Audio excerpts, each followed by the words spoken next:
Okay, thanks Alistair, and thanks everyone for coming along. So I guess now I'd like to take you to another part of Australia, in the far north to the tropical rainforest. And believe me, after what Greta was talking about heat stress from us coming from North Queensland, it was a real pleasure to arrive in Tasmania this week. The themes of the conference are up on the screen there about predicting and detecting climate change impacts, and that's what I'll be telling you about up in my part of the world. So where I work is the tropical rainforest that occurs along the north coast, east coast of Australia, and it's the most biologically rich area in Australia, and all of these photos that are flashing up there are species that are found there. A lot of them are found there and nowhere else in the world. And so back in 1988, they made the entire area a protected World Heritage Area to protect this unique biodiversity.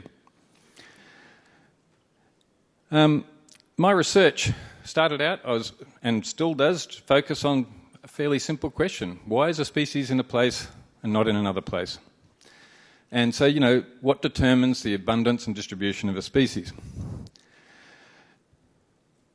And so, back before 2003, I was pretty happy doing that, and I wasn't really thinking about climate change, and I was just studying all of these amazing animals that live in the forest. And the trouble is, then I made the mistake of asking, well, what might happen to these species with climate change? And to give you an example, here was one of my favourite cute and cuddly animals from the rainforest, the iconic Herbert River ringtail possum, little marsupial that lives up in the canopy. And this is the view if you're flying over the wet tropics and the mountains there, and you can see those little red dots up there. That's the places that we've seen that species in the forest. And then you can put that through some computer modelling and find out where the species occurs, and that's kind of that orangey red area is basically the habitat of that species as it currently is. So then I asked this horrible question, what might happen as the climate changes? And this was the prediction of what would happen over the rest of this century. Gone. We did that then with all of the species in the rainforest there that we had enough data, and basically it came up and said that half of all of the species in this World Heritage Area could potentially go extinct by the end of the century. And even the ones that were remaining, like here at about, say, a mid of, say, 3.5 degrees, well, pretty extreme, even the ones that were remaining were down to 10% of their current area. So, for me then, the world got a little bit depressing and grey. These are all of the things that I'd spent my life working on. It seemed like the climate was closing in a bit. So I thought, okay, well maybe these predictions are wrong. Hopefully they are.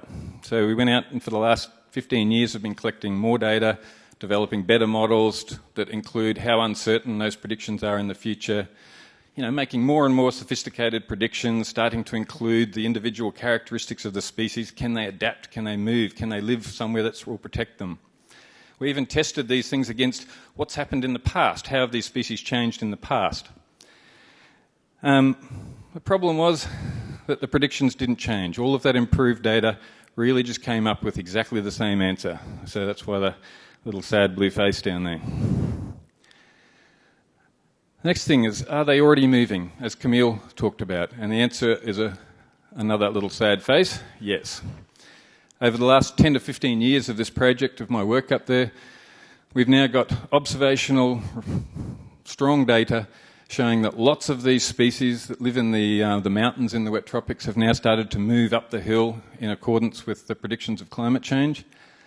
Things like the possums, lots of birds, they've already declined in their abundance and they're now moving up the mountains.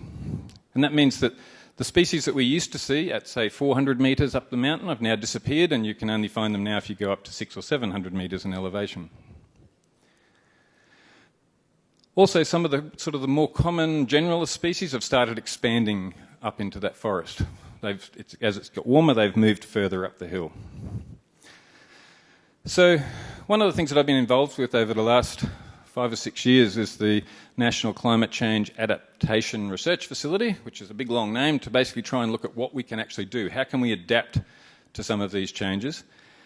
And so this is sort of really the big $64 million question of what we can do. And of course the top one is mitigation. We really have to reduce emissions. That's really the biggest important thing we can do. But we already know that we're going to see some climate change. We have to adapt to something. And so to be able to do that sensibly, a lot of the work that we've done in the last 10 years has been trying to answer the questions of, what things are vulnerable? Where are they vulnerable? Why are they vulnerable? And of course, is there anything we can do about it? So to emphasise that mitigation, the fact that if we can reduce emissions into the atmosphere, I said how we've spent 15 years improving the data. This is the sort of the latest data. And what this suggests, it's a bit hard to see with this light here, but that basically more than half of the species will be either critically endangered or extinct. Of the rest of them, almost all of them will have become either endangered, vulnerable or threatened. A very small percentage of the species will be okay.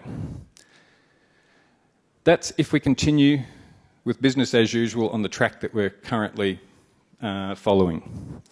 If we followed a fairly reasonable mitigation scenario, a mid-level scenario, have a look at the difference it makes. Basically, the reduction in the number of species that would become extinct or critically endangered drops right back down. Many more species are okay, many more species are much less threatened. So, we can do something.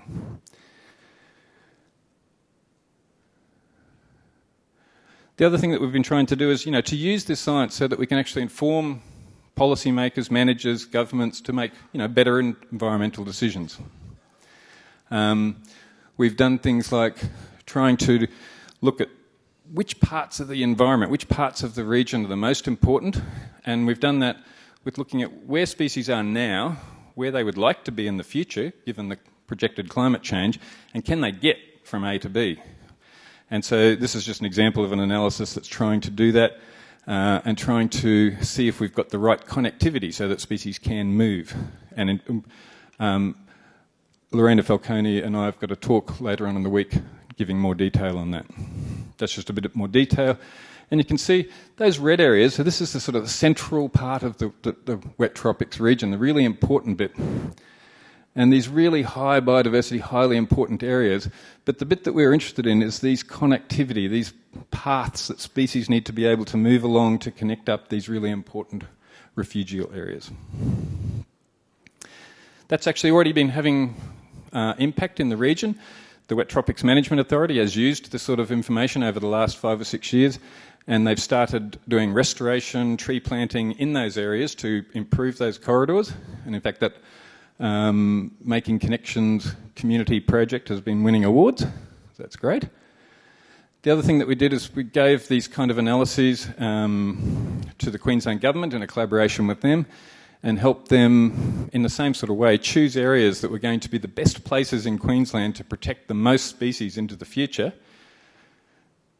And very nicely, in the last 12 months, they've gone along and bought 5 new national parks that were specifically designed to give the state more resilience to climate change to protect the most species. So we've gone from a sad face to a bit of a happy face now. And I guess, what are we doing next? I guess all of the stuff that we've been talking about, the stuff that my group does, the network, the NCARF network, is really all about trying to build the capacity of people to make the best decisions possible under the circumstances. By facilitating research to answer these questions, to exchange that information as effectively as possible, to synthesise it for the use of governments and so on, and to continue with some long-term monitoring so that we've actually got the data to know what we're doing. And I'll leave it there. Thanks.